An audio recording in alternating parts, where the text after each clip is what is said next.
आप यहाँ पे क्वांट प्लस एलआर के लॉजिकल रीजनिंग के कुछ क्वेश्चंस देख रहे होगे। इफ़ यू लुक क्लोजली तो इनका पैटर्न, इनके पूछने का तरीका थोड़ा डिफरेंट है एज़ कम्पेयर टू जो यूपीएससी सीसेट में पूछता है। And talking in terms of difficulty, तो क्वेश्चन टफ है ये। तो ये क्वेश्चन है किसका? देखो, ये क्वेश्चन ना यूपीएससी आईएएस का पेपर कराता है, इंडियन इंजीनियरिंग सर्विसेज, वहाँ पूछा गया था। 15 से 20 क्वेश्चन आपको मिलेगा उस पेपर में एप्टीट्यूड का। और ये पेपर रिसेंटली कंडक्ट किया गया था फेब के महीने में। और इसमें जो इसके एप्टीट्यूड का सेक्शन था, जो इसके एलआर का सेक्शन था, वो ऑन अ हायर साइड था। सो सीसेट के पर्सपेक्टिव से ये वीडियो बहुत ज़्यादा इंपॉर्टेंट है।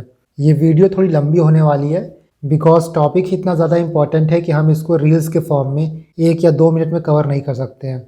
सो this video demand your focus, demand your discipline, and I always feel कि for your dedication, for your discipline you should be rewarded. इसलिए वीडियो के लास्ट में आपको एक गेम चेंजिंग इंसेंटिव मिलेगा, आपके फोकस के लिए आपको एक रिवॉर्ड मिलेगा। And I must tell you, this is one of the most impactful, most crucial thing that you will need in your CSAT preparation. आपकी तैयारी का बैकबोन फॉर्म करेगा ये रिवॉर्ड। आधे से ज़्यादा मेहनत आपकी कम हो जाएगी। So will see this at the end. देखो, क्वेश्चन टफ होने का एक रीज़न ये है कि पैटर्न में थोड़ा चेंज है। कुछ टेबल के क्वेश्चंस, कुछ डायग्राम के क्वेश्चंस, यहाँ पे आप देख सकते हो कोई डायग्राम बना हुआ है। तो जब पैटर्न चेंज होता है, जो आप नॉर्मल पैटर्न सोच के जाते हो उस पैटर्न पे क्वेश्चन नहीं आता है, तब ऑटोमेटिकली पेपर टफ हो जाता है। नाउ यहाँ पे क्वेश्चन ये आता है कि हम आईएएस की बात क्यों कर रहे हैं, हम इंजीनियरिंग सर्विसेज के पेपर की बात क्यों कर रहे हैं। देखो, अगर आप यूपीएससी के पेपर को फॉलो करते हो, यूपीएससी के पीवाईक्यूज़ को फॉलो करते हो, यूपीएससी के ट्रेंड को फॉलो करते हो, तो शायद आपको पता होगा कि 2023 में जो यूपीएससी का पेपर आया था, ऑब्वियस सी बात है कि पेपर टफ आया था। बट 2023 का जो डिफ़िकल्टी लेवल था सीसेट का, वहाँ पे यूपीएससी ने आईएएस के पेपर की डिफ़िकल्टी को फॉलो किया था। जो आईएएस का पेपर होता है वो यूपीएससी के पहले होता है। तो 2023 के पेपर को जब आप एनालाइज करोगे तब आपको ये मिलेगा कि 2023 में आईएएस का पेपर भी टफ आया था, आईएएस का एप्टीट्यूड टफ आया था, और सेम पैटर्न यूपीएससी ने सीसेट के लिए भी फॉलो किया था। Now cut to this year, ये 2024 के आईएएस का पेपर है, और इसमें भी जो क्वेश्चंस पूछे गए हैं वो नॉर्मल पीवाईक्यूज़ नहीं है। ना तो ऐसे क्वेश्चन आपको आईएएस में मिलेंगे और ना ही यूपीएससी के किसी दूसरे पीवाईक्यूज़ में मिलेंगे। तो based on this we can say कि यूपीएससी एक ट्रांजिशन फेज़ में चल रहा है। बट इसका मतलब ये नहीं है कि सारे क्वेश्चन ही टफ आए थे। फॉर एग्जांपल, इस क्वेश्चन को आप देखो, Anuya pick a number, she double the number, square the result, divide the square by 3, subtract 30 from the quotient and get 18। What are the possible number that Anuya could have picked. तो यहाँ पे कुछ conditions दी हैं and last में पूछा है कि अनुया ने कौन सा नंबर पिक किया होगा। देखो, जो ऐसे क्वेश्चंस हैं उनको सॉल्व करने का सबसे अच्छा तरीका ये है कि आप ऑप्शन के थ्रू जाओ। अगर हम पहला ऑप्शन देखते हैं, यहाँ पे 6 ले लेते हैं। पहले नंबर को डबल किया गया, ये आपका 12 हो जाएगा। बाद में इसका स्क्वायर किया गया, ये आपका 144 हो जाएगा। इसके बाद इसको 3 से डिवाइड किया गया, इसको आप 3 से डिवाइड करोगे तो 48 आएगा। एंड लास्टली इसमें से 30 जो है वो सब्ट्रैक्ट कर दिया गया, 30 माइनस करोगे तो 18 आएगा।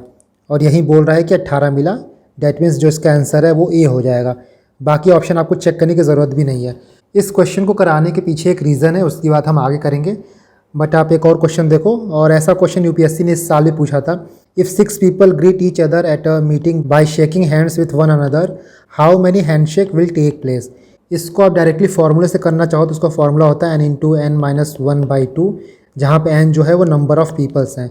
मतलब यहाँ पे फार्मूला अप्लाई करेंगे तो 6 × 6-1/2, ये 30/2 हो जाएगा। आपका आंसर आएगा 15। सी इसका करेक्ट आंसर है। But here I would say कि instead of learning the formula, आप ट्रेडिशनल मेथड को अप्लाई क्या करो। यहाँ पे 6 लोग हैं, 1 2 3 4 5 6, और सब लोग एक दूसरे से हाथ मिला रहे हैं। तो पहला जो है वो 2 से हाथ मिलाएगा, 3 से मिलाएगा, 4 से मिलाएगा, 5 से मिलाएगा, 6 से मिलाएगा।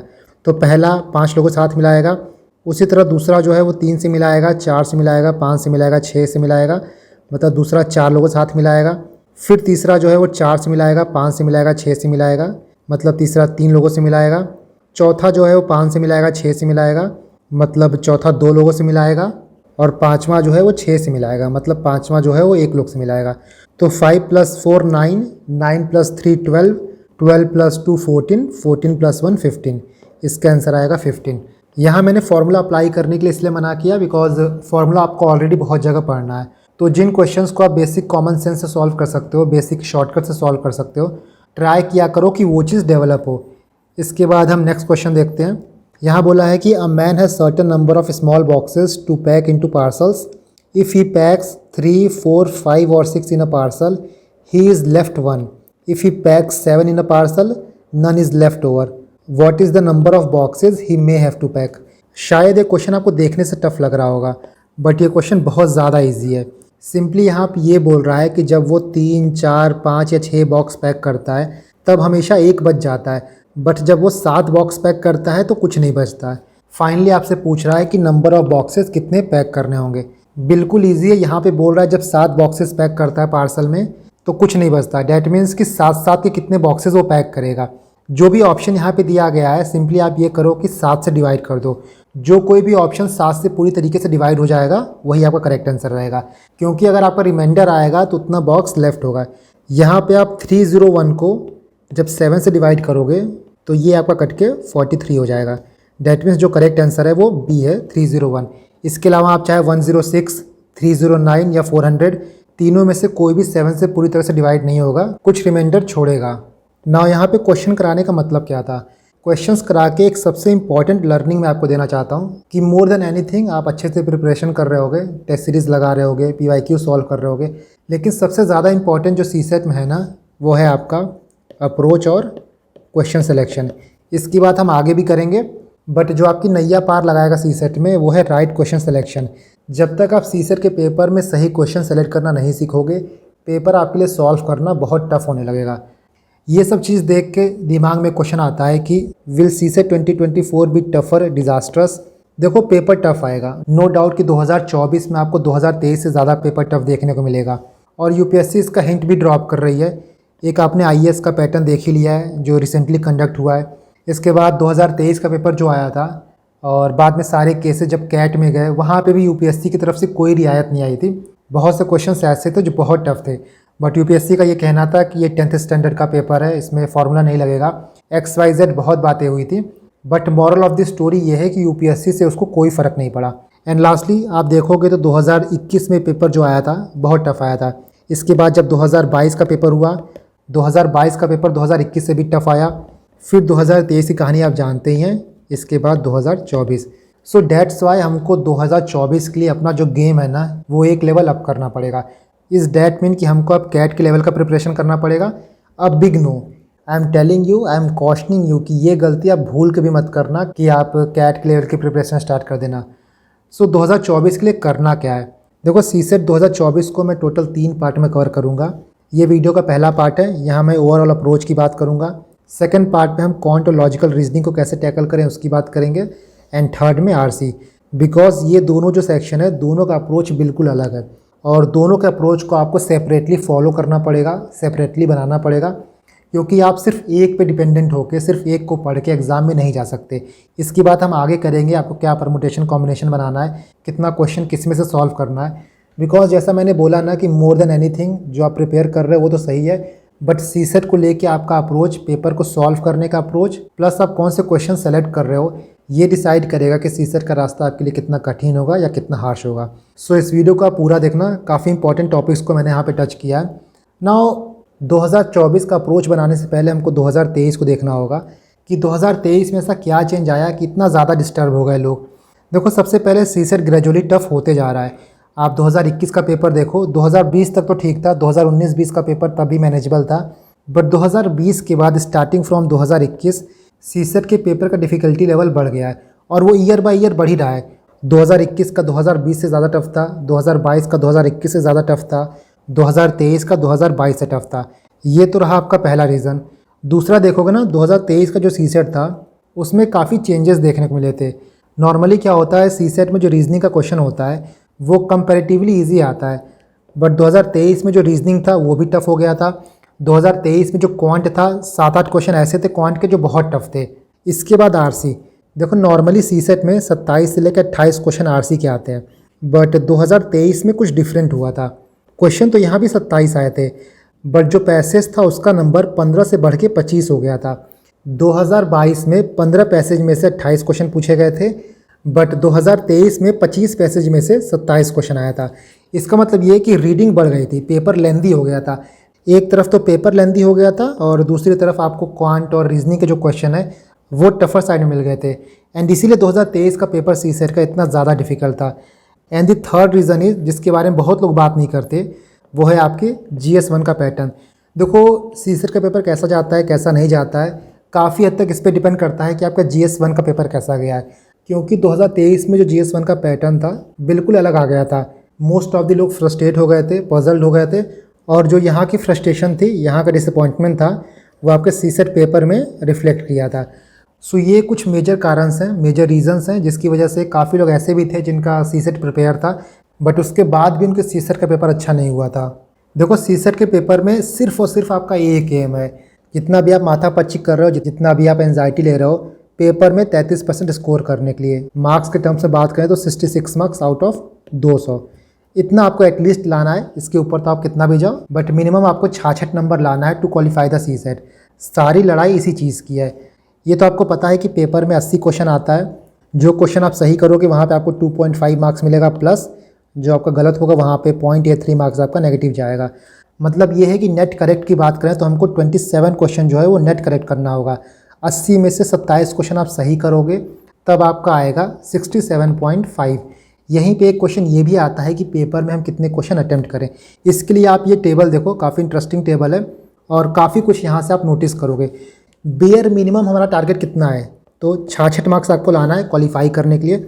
इसका मतलब यह है कि कम से कम आपको 27 क्वेश्चन तो अटेम्प्ट करना होगा, 27 सही करना होगा, क्योंकि आप 26 करके आओगे और मान लो 26 आपका सही है तो 26 इंटू 2.5 कितना होता है, 65 मार्क्स। क्वालिफाई आपका नहीं होगा, तो क्वालिफाई करने के लिए कम से कम आपको 27 क्वेश्चन सही करना होगा। आप मान लो 27 अटेम्प्ट कर रहे हो, आपको सारे सही करने हैं, एक भी क्वेश्चन गलत करने की गुंजाइश नहीं है, तब आपको मिलेगा 67.5। मान लो आप 30 क्वेश्चन अटेम्प्ट कर रहे हो और क्वालिफाइंग मार्क्स आपका 66 है। ये टेबल ये बताएगा कि आप कितना अटेम्प्ट कर रहे हो और उसमें कितना गलत करना आप अफोर्ड कर सकते हो। फॉर एग्जांपल आप 30 क्वेश्चन अटेम्प्ट कर रहे हो, उसमें मैक्स टू मैक्स आप 2 ही क्वेश्चन गलत कर सकते हो, तब आपका मार्क्स आएगा 68.3। 35 अटेम्प्ट कर रहे हो तो एट मैक्स आप सिर्फ 6 गलत कर सकते हो। 40 अटेम्प्ट कर रहे हो तो एट मैक्स आप सिर्फ 10 गलत कर सकते हो। उसी तरह मान लो आप 50 क्वेश्चन अटेम्प्ट कर रहे हो तो मैक्स टू मैक्स आप 17 क्वेश्चन गलत करना अफोर्ड कर सकते हो, तब आपका मार्क्स आएगा 68.39। तो इस टेबल से आप क्या समझे कि मान लो अगर आप बहुत कम अटेम्प्ट करते हो ना, तो आपके हाथ में गलत करने के ऑप्शंस बहुत कम रहेंगे। डैट इज़ वाई कभी भी आप 30-35 अटेम्प्ट मत करो अनलेस एंड अनटिल आपको ये पता हो और आप ये श्योर शॉट हो कि आपका जो अटेम्प्ट किया गया क्वेश्चन है वो 100% सही है। मैं काफ़ी लोग को जानता हूँ जो सिर्फ मैथ अटेम्प्ट करके आते हैं और वो कॉन्फिडेंट रहते हैं कि मेरा मैथ सही है, तब वो 32-33 अटेम्प्ट करके आते हैं और उनका क्लियर हो जाता है। लेकिन सबका मैथ इतना अच्छा नहीं है, सबकी एक्यूरेसी इतनी ज़्यादा नहीं है, सभी इतना एक्यूरेट होते हैं, इतना अच्छा मैथ होता तो फिर ये वीडियो बनाने की और इतना सीसेट को लेके हो हल्ला होता ही नहीं।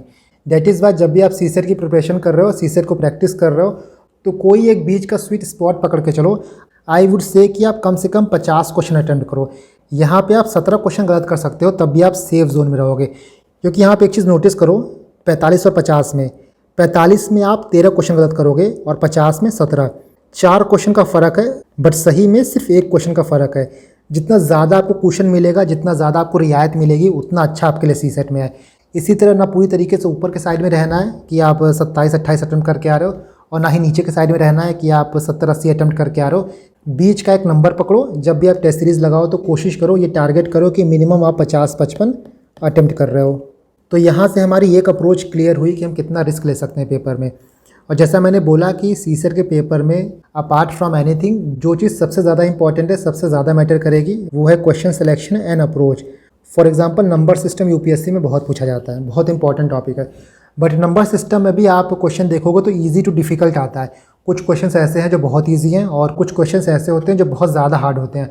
मान लो आप नंबर सिस्टम पढ़ के गए हो, नंबर सिस्टम प्रिपेयर करके गए हो और पेपर में आप नंबर सिस्टम का कोई क्वेश्चन देख रहे हो, ईजी या मीडियम लेवल का हुआ तब तो आप उसको सॉल्व कर लोगे। बट मान लो वो टफ लेवल का निकल गया, फिर यहाँ पे हमारा दिमाग कैसे काम करता है ना कि ये हम सोच के जाते हैं कि नंबर सिस्टम हमने पढ़ा है तो इसको हम सॉल्व करके रहेंगे।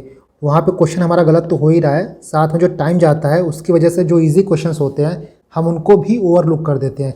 इसीलिए क्वेश्चन सिलेक्शन बहुत ज़्यादा इंपॉर्टेंट है सीसेट के पेपर में। Next is approach. देखो सीसेट का पेपर टिपिकली ऐसा लगता है, टोटल 80 क्वेश्चन होता है, जिसमें से 27 क्वेश्चन आरसी के होते हैं, बाकी 53 क्वेश्चन क्वांट प्लस एलआर के होते हैं। पेपर क्वालिफाई करने के लिए दोनों सेक्शन का बैलेंस बहुत ज़्यादा इंपॉर्टेंट है। नॉर्मली जो ह्यूमैनिटीज़ बैकग्राउंड के होते हैं, जो नॉन मैथ बैकग्राउंड के होते हैं, वो ये सोचते हैं कि हम सिर्फ आरसी पढ़ के जाएं, बाकी क्वांट प्लस एलआर को ऊपर ऊपर से देख लेते हैं। आरसी में मैक्सिमम क्वेश्चन सॉल्व कर लेंगे, क्वांट एलआर में से 8-10 क्वेश्चन भी हो जाएगा तो कट ऑफ निकल जाएगा। लेकिन प्रॉब्लम ये आती है कि आरसी में आप 100% एक्यूरेसी से ये नहीं बोल पाओगे कि आपने जो टिक लगाया है वो सही है या गलत है। क्वांट एलआर में तो आप बोल लेते हो, आंसर आता है तो इसका मतलब सही है, बट आरसी में ड्रॉबैक है। इसीलिए आप पूरी तरीके से ना आरसी पे डिपेंड हो सकते हो और ना ही क्वांट प्लस एलआर पे। आपको मध्यम मार्ग चूज़ करना होगा, दोनों का बैलेंस लेके चलना होगा। मान लो आपने क्वांट बहुत अच्छे से कर लिया, एलआर बहुत अच्छे से कर लिया, बट यूपीएससी का दिमाग घूम गया, यहाँ से क्वेश्चन कम हो गए या फिर यहाँ से क्वेश्चन टफ हो गए, तब आपको आरसी बचाएगा। सेम गोज़ फॉर आरसी, बहुत ज़्यादा वेग पैसेज आ गया, बहुत टफ पैसेज आ गया, तब आप क्वांट और एलआर को देखते हो। इसलिए दोनों को पकड़ के चलना है, ताकि मान लो एग्ज़ाम में कोई भी एक सेक्शन फंसे तो हमारे रेस्क्यू के लिए कम से कम 2 सेक्शन और हों। एक कहावत है ना कि don't put all your eggs in one basket. तो जितना ज़्यादा आप रिस्क को डाइवर्सिफाई करोगे उतना ही ईजिली आप सीसेट को टैकल कर पाओगे। और ये सारी चीज़ें पोस्ट पेपर एनालिसिस नहीं है। ऐसा नहीं कि 2023 के बाद ये कुछ नई बात आ जा रही है, 2022 के बाद भी ये सारी चीज़ें वैलिड थी। इवन 2024 का पेपर आप दे देना, उसके बाद भी ये सारी चीज़ें ही वैलिड रहेंगी। यही सारी चीज़ें हैं जो काम आएंगी। इसीलिए मैंने आपको आईएएस में वो 3 क्वेश्चन कराए थे। पेपर टफ आया था, क्वेश्चंस टफ आए थे, बट उन टफ क्वेश्चंस में भी कुछ क्वेश्चंस ऐसे थे, कुछ पैचेस ऐसे थे जहां से आप इजी क्वेश्चंस को एक्सट्रैक्ट कर सकते हो। और CSAT is all about this thing only. यहाँ पे आप देख सकते हो कितना % किस सेक्शन से क्वेश्चन आता है। रीडिंग कॉम्प्रिहेंशन से ऑलमोस्ट 25 से 30 क्वेश्चन आता है, बाकी मैथ और एलआर से 50 से 55 क्वेश्चन।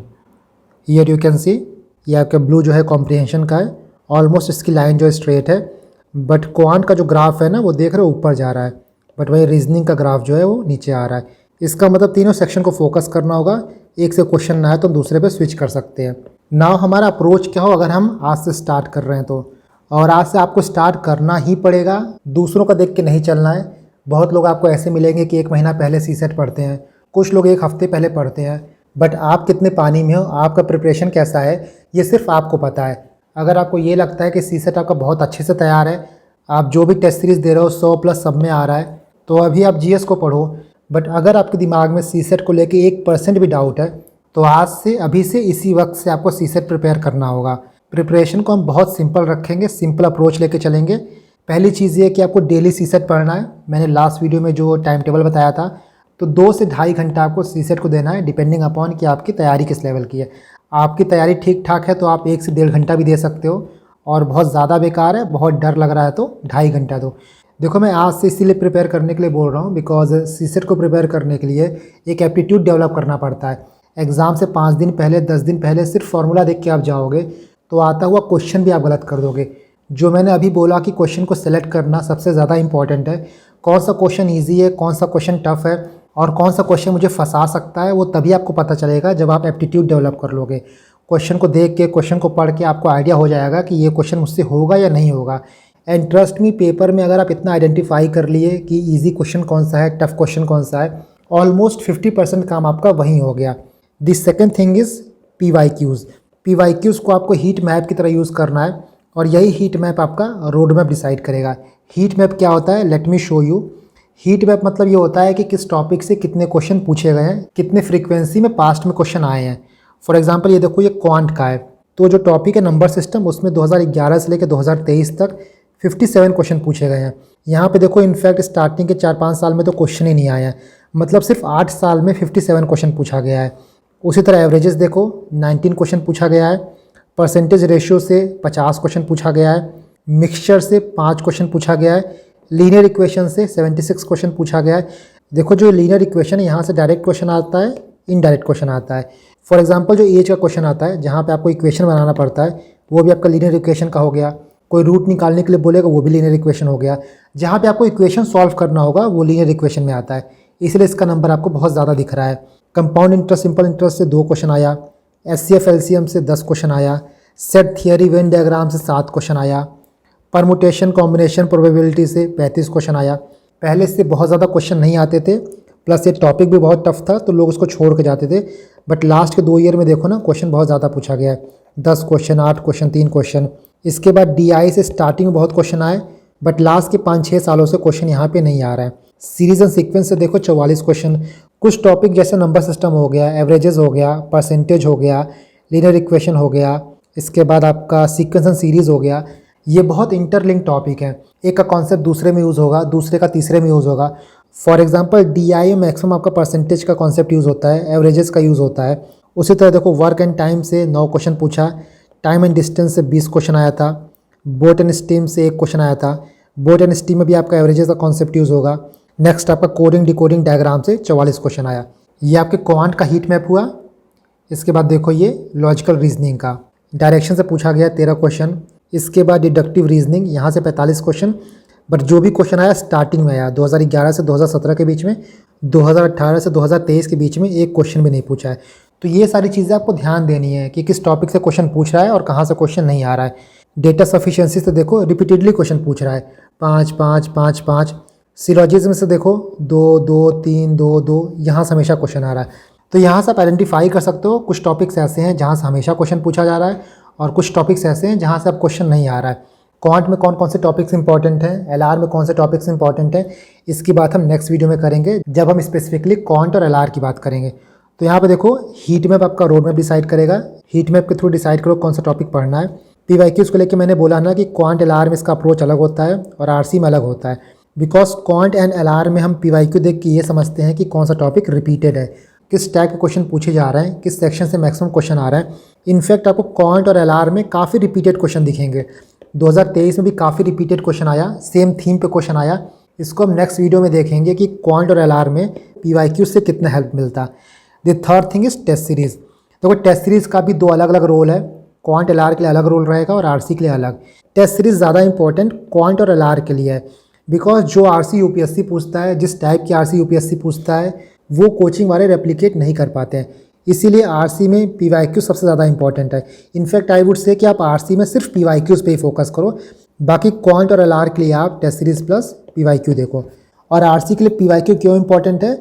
बिकॉज यहाँ से आपको अप्रोच पता चलेगी कि क्या आंसर चूज़ करना है, UPSC क्या चूज़ कर रहा है, UPSC आंसर चूज़ करते वक्त क्या देख रहा है, क्या समझ रहा है, क्या सोच रहा है। और वही थिंकिंग, वही पॉइंट ऑफ व्यू आपको डेवलप करना है UPSC का पैसेज सॉल्व करते वक्त। RC के भी अप्रोच को हम नेक्स्ट वीडियो में डिटेल में देखेंगे। नाउ सोर्सेज क्या होने चाहिए?